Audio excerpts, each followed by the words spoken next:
Je pense qu'il faut qu'on arrête avec cette histoire de « ne montre pas le dos, ne montre pas le dos, il va prendre ton dos ». Il faut qu'on arrête avec ça, franchement. Parce que, réfléchissons une seconde.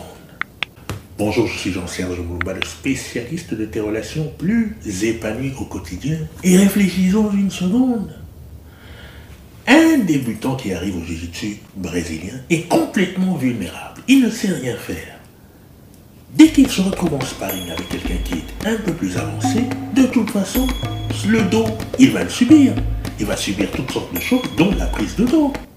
Qu'est-ce qui est préférable pour lui? De subir en étant complètement ignorant et se sentant un petit peu torturé, ou alors d'explorer et d'être guidé en sachant qu'en fait, finalement, c'est une position à connaître et à défendre de la meilleure façon possible. Je pense que c'est clair, tu es d'accord avec moi?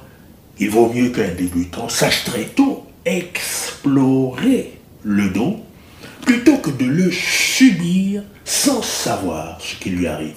C'est pour ça qu'il est important d'arrêter avec l'histoire de « ne montre pas le dos, ne montre pas le dos » parce que ça n'a pas de sens.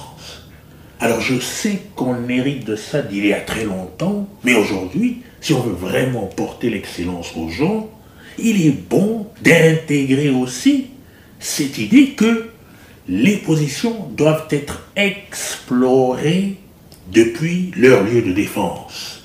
Et tant qu'à faire, il vaut mieux commencer par ces bonnes habitudes là très tôt pour le débutant, de sorte qu'il puisse déjà très tôt se laisser aller, être confiant dans le fait qu'il sait ce qui va lui arriver, mais il doit construire les compétences pour se défendre et ne plus être dans une sorte de tourment, une sorte de terreur, avoir peur, comme de la peste, de ce qu'il ne faut pas que quelqu'un se trouve dans son dos.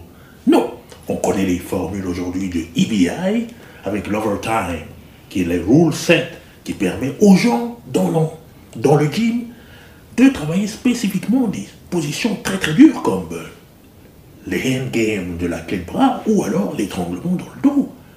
C'est donc très important d'installer dans le mindset déjà du débutant le fait qu'il faut être capable de se défendre dans des positions très inconfortables, dont celle du dos. Si cette vidéo t'a plu, t'as de liker, de partager autour de toi, car cela m'aide à construire du contenu comme celui-ci et aussi à faire grandir la chaîne. Je t'en remercie sincèrement, sincèrement, sincèrement, et je te dis à la prochaine vidéo.